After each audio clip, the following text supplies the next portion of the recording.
80% of pregnant women are vitamin D deficient, and that guarantees that every single one of those infants born is also going to be deficient, leading to lifelong problems with many diseases. I'm Carol Baggerly with Grassroots Health, and we are here today to talk about what to do about this, both educationally and very practically, to get people's vitamin D levels to a point at which they will be healthy. This is Preggie Pals, episode 13. Is that a plus sign? Pink or blue? Hospital or home birth? What type of food should I be eating? I think I just peed myself. I'm pregnant, and I have to exercise? What pregnancy glow? Wait, was that a contraction? Gotta make these pants fit. I've got kinkles. What do you mean there's more than one? You've got the symptoms, and now you've got the support you need for a happy 9 months. This is Preggie Pals, your pregnancy, your way. Welcome to Preggie Pals, broadcasting from the Birth Education Center of San Diego. I'm your host, Sunny Galt. You can now take Preggie Pals with you wherever you go. Our apps are now available in the Amazon Android market and the iTunes App Store. They have great features like the ability to star your favorite episodes, as well as instant access to our most recent episodes and social networking sites. And another great way to get pregnancy-related information is to subscribe to our Preggie Pals newsletter, which features exclusive behind-the-scenes content from our show, special giveaways and contests, discounts, and more. You can visit our website, which is preggiepals.com, for more information. So let's get some more information from our panelists today. We have two lovely ladies joining us in the studio. So, Stephanie, let's start with you. Hi, I'm Stephanie Sawfeld. I am 29. I'm a gemologist. I'm due January 9th with my first child. The gender is still unknown. And we're hoping for a hospital birth. Okay, Misty. I am Misty Davies. I am 33. I'm a gemologist as well. My due date is October 10th, and it's a girl. And I have no other kids. It's my first, and I'm hoping for unmedicated hospital birth. All right. Well, thank you guys so much for joining us today. Before we dive into today's topic, we're going to learn a little bit more about the National Rally for Change because it's coming up in September. And here to tell us a little bit more about it is Dawn Thompson. She is the president and founder of ImprovingBirth.org, who is organizing the event. Welcome, Dawn. Good morning. Yeah. So tell us more about the National Rally for Change. We originally started out saying we wanted to reduce the unnecessary cesarean rate and induction rate. Currently, the cesarean rate in the United States is 32.6%. That means 1 out of every 3, even greater than 3 women is having a cesarean section. I think the important thing to realize is that even me, it's like 32% doesn't seem like that big of a deal. But when you start looking at what that means in numbers, there's approximately 4.1 million births in the United States every year. That means 1.5 million of them are having surgical birth.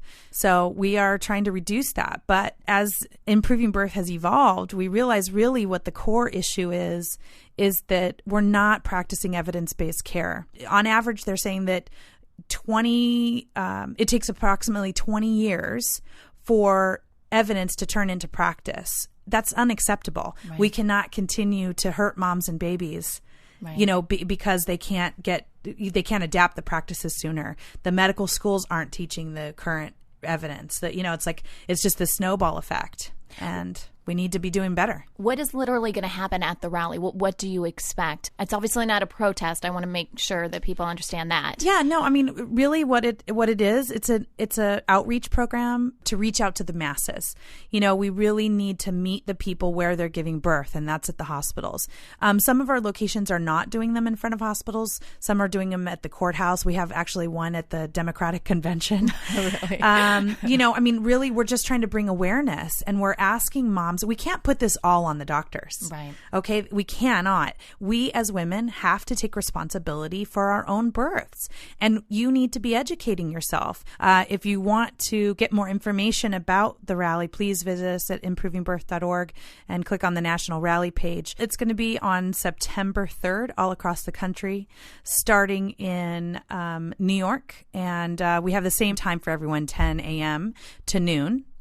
And we will be starting on the East Coast and working our way across the U.S. We currently have, as of today, I think we have like 45 cities throughout the country. We are literally coast to coast from San Diego to Massachusetts, New York, all those places. We do have many states that still need to be filled. So we're about a little more than halfway there. Our goal was to have at least one in every state. But we've got, California has 5 or 6 at this point. Texas has 4, some of the bigger bigger states have a lot more than just the one. So, but even at this point, we're going to make an entirely enormous impact, I think. Okay, and for more information, they can go to improvingbirth.org? Yes. Okay, thanks, Dawn. Thank you. Today, we're talking about vitamin D deficiency during pregnancy. How can we, as pregnant women, overcome this obstacle and have the healthiest pregnancies possible? Here to help us answer that question is Carol Baggerly. She is the director and founder of Grassroots Health, as well as Jen Aliano. She is the communications director of Grassroots Health and founder of Natural Baby Pros, an acupuncturist, nutritionist, and holistic health practitioner. And wow, you're busy, Jen. Welcome to the show, ladies. Thanks for joining us. Thanks for having us. Okay, so Jen, let's talk a little bit more about this deficiency. Is it impacting pregnant women across the board, or what types of women does this primarily hit? It's actually affecting people worldwide, women, men, and children, especially those who are dark-skinned, overweight, live at higher latitudes, and avoid the sun or use sunscreen. Now, I'm curious. I have to ask our panelists here. Now, prior to today's episode, were you even aware that so many pregnant women, over 80% of pregnant women, have vitamin D deficiency? Do you have any idea, Stephanie? Absolutely not. No. And you were like, oh my gosh, I need to do research on I this. know, right? Misty, what about you? I had no idea. No. But today's episode is going to make a difference, Yes. right? Okay. So, Jen, how would a pregnant woman know if she is deficient in vitamin D? The only way to know is to get your serum levels tested, your 25 OHD serum levels. And you can either do that with your doctor, or you can actually go to Grassroots Health and join our D Action study and get your levels tested through us. Why isn't this something, I'm just curious, that people don't test for automatically if so many women are impacted by this? People don't know about it. It's as simple as that. People don't know about it. And just to throw it out there, I'm a San Diego native. I spend a lot of time in the sun. I only use sunscreen moderately. And my levels were in the 20s, and that was scary for me. I thought I was perfectly fine. The 20s out of what? You want to aim for 40 to 60 nanograms per milliliter. Wow. And obviously sun is one of the ways, and we'll talk about that a little bit after the first break here. We'll talk about ways that we can improve our vitamin D levels. So, Jen, why is it important for pregnant women to increase these levels? Like, what are we at risk for? Why not just, have low vitamin D? What's it going to hurt? Good question. And for a long time, people have only been concerned about vitamin D when it comes to your bone metabolism and health. That's what vitamin D is most known for. However, there's vitamin D receptors in every single cell of your body, which indicates a need for vitamin D in each one of those cells. And recent studies have shown there are many systems besides just bone health that rely on vitamin D for health. The most well-known vitamin D deficiency disease is rickets. Rickets is only the tip of the vitamin D deficiency iceberg. Other diseases or issues that can arise from vitamin D deficiency include allergies, asthma, colds and flus, and during pregnancy, fetal growth impairment, gestational diabetes, preeclampsia, even preterm birth, which recent studies have shown vitamin D could potentially decrease 50% of preterm births. And preterm birth is the leading cause of infant death and the second leading cause of death in children under the age of 5. So it's got major health implications that affect almost every system within the body. So, Carol, we know that more than 80% of pregnant women have this vitamin D deficiency. But I think the big question is, how did we get this way? Why is this the case? The major reason that we are vitamin D deficient is because we're inside. It is that simple. And that started literally back with the Industrial Revolution when people came off of the farmland. Mm-hmm. And it's now a worldwide problem because if you go to any society all around the world, they're covered up. Even people in the southern regions. So we're out of the sun. And it has taken a long time to realize that was the cause. We just take the sun for granted so much. Plus, there's been this enormous cancer scare with skin cancer, and that message has succeeded too well. Right. The only part of that message that truly needs to stay out there is don't burn. Really, that's it. Right. If you don't burn, you're fine.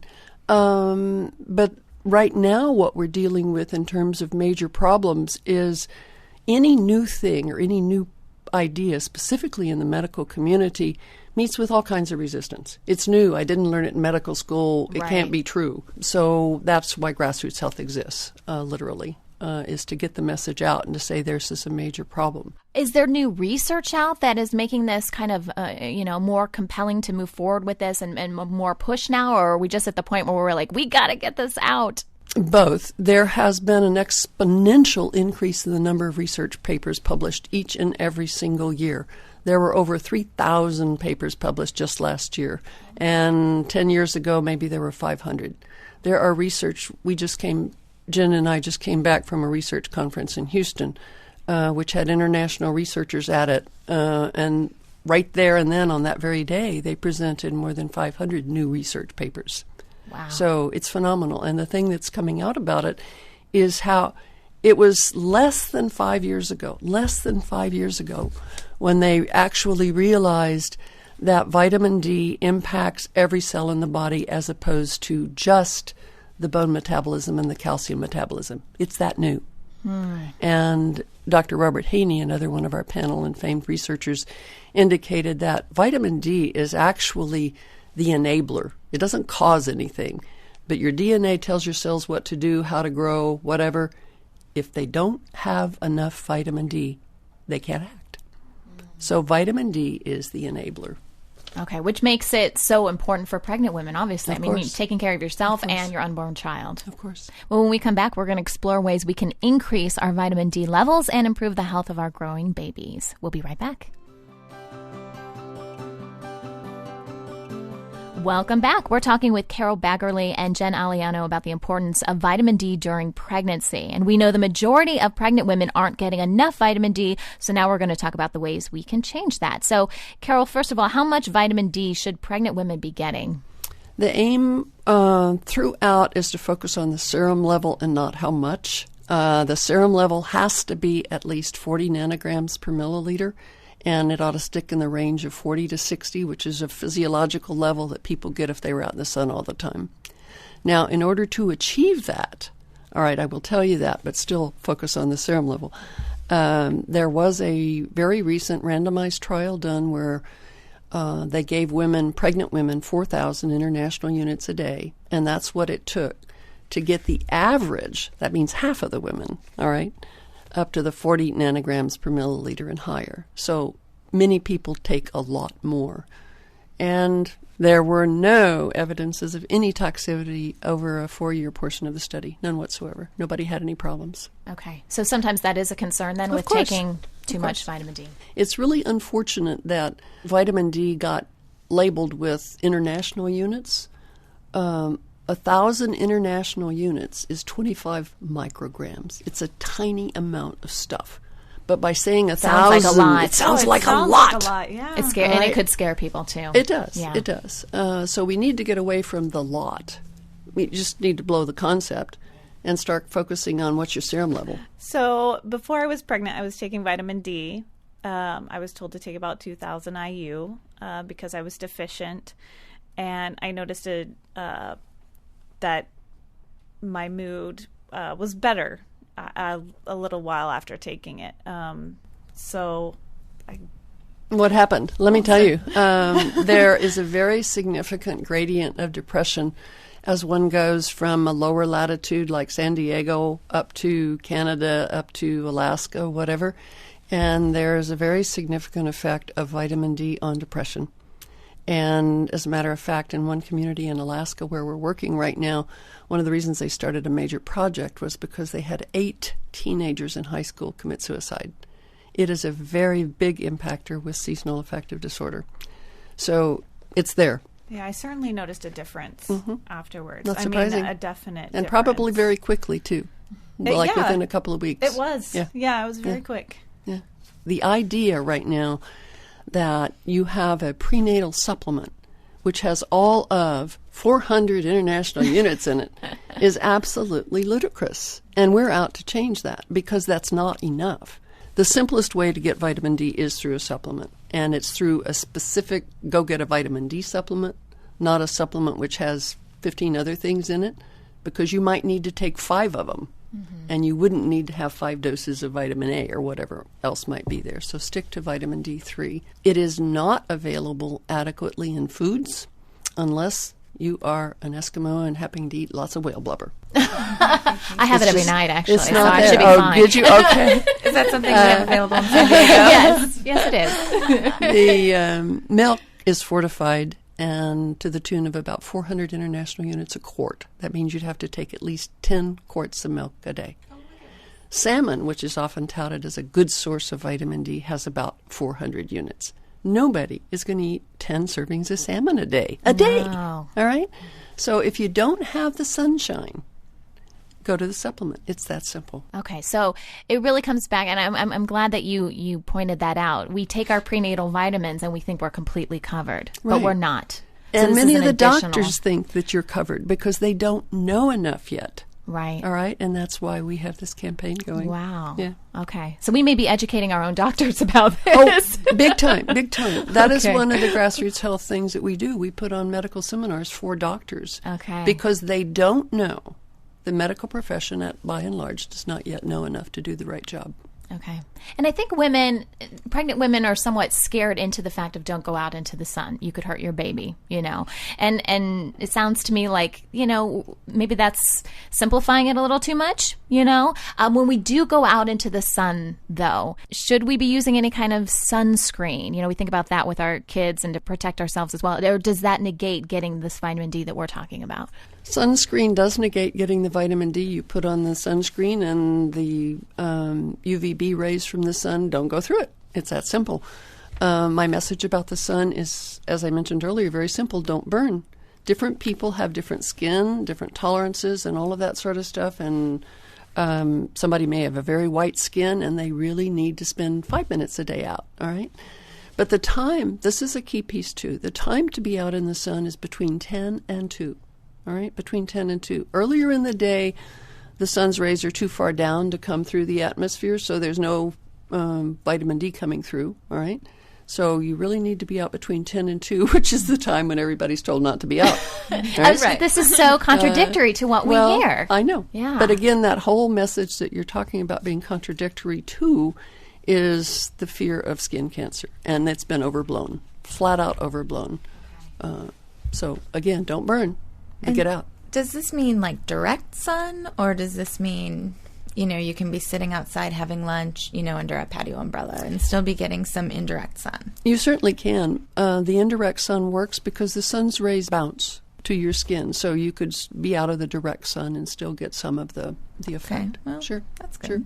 Sure. But you can't get it through a car window. You can't get it through a glass window. That effectively blocks the UVB rays, which are the ones that create the vitamin D in your skin. Okay. And then I'm also at a high risk for skin cancer. So So you're the one that really stays out of the sun, probably, right? yeah, well, I put on sunscreen and I do try to stay out of the sun. I understand.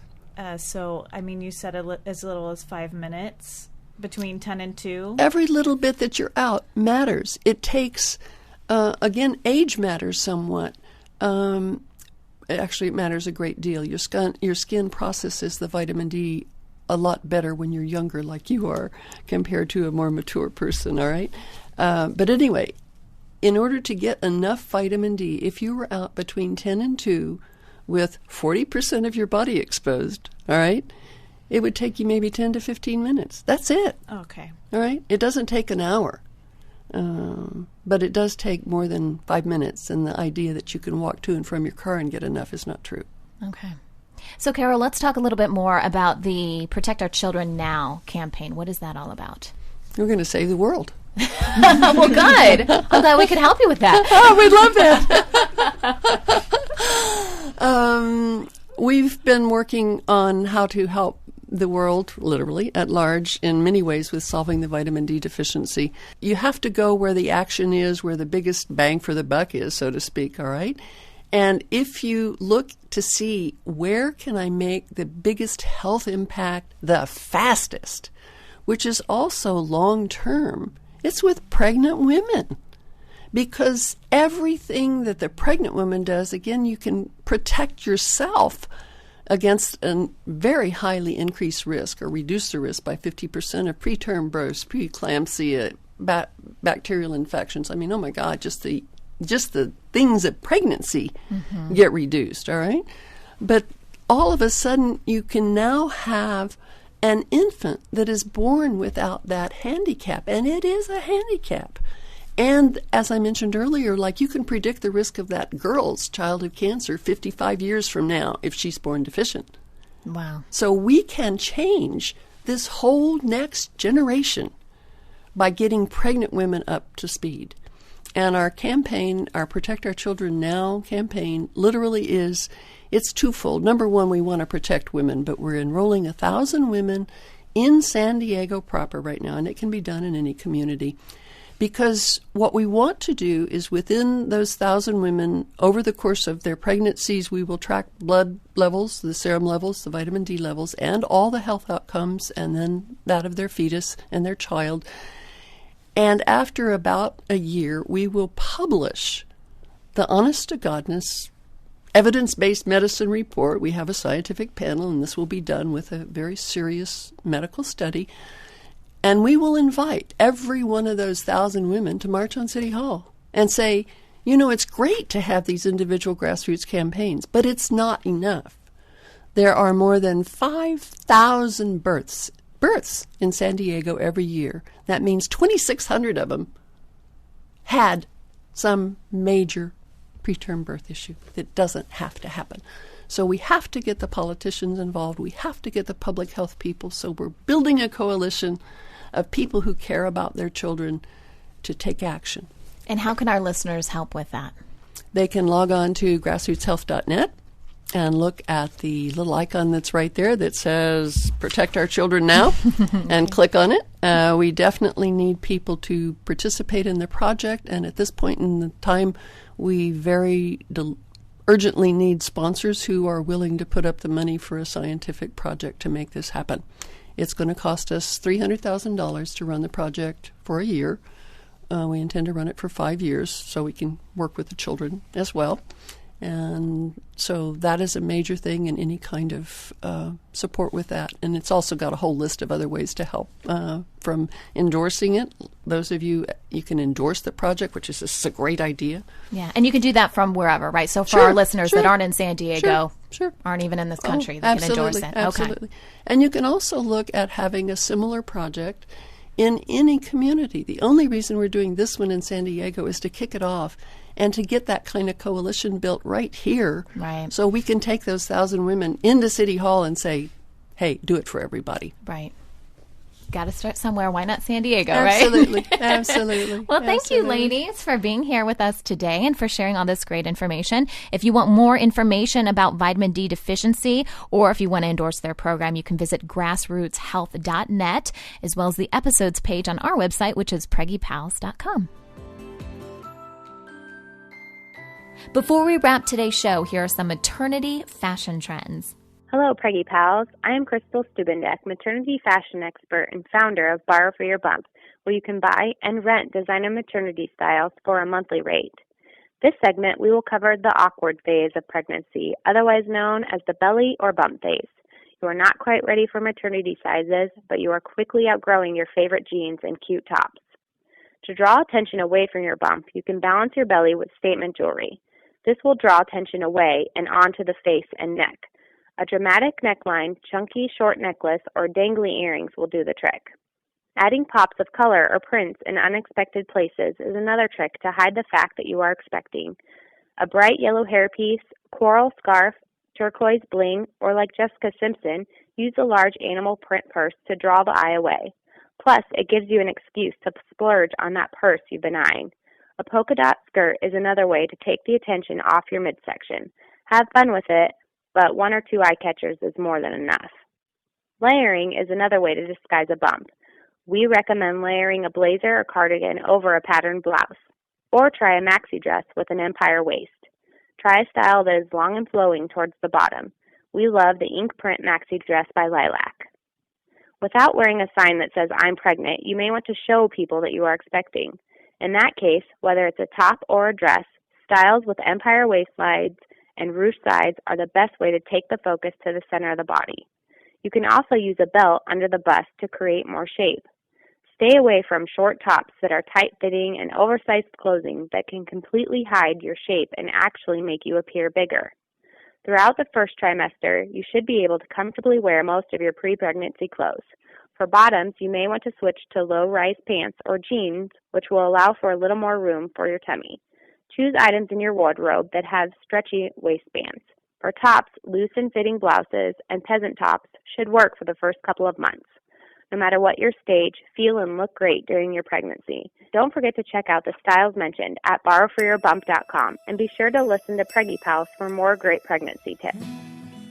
That wraps up our show for today. If you have any questions about today's topic or any pregnancy-related question, you can ask our experts. Simply send us an email or call our Preggie Pals hotline at 619-866-4775, and we'll answer your question on an upcoming episode. If you have a pregnancy topic you would like to suggest, we would love to hear it. Visit our website at PreggiePals.com and send us an email. Thanks for listening to Preggie Pals, your pregnancy your way. This has been a New Mommy Media production. The information and material contained in this episode are presented for educational purposes only. Statements and opinions expressed in this episode are not necessarily those of New Mommy Media and should not be considered facts. While such information and materials are believed to be accurate, it is not intended to replace or substitute for professional medical advice or care, and should not be used for diagnosing or treating healthcare problem or disease or prescribing any medication. If you have questions or concerns regarding your physical or mental health or the health of your baby, please seek assistance from a qualified healthcare provider.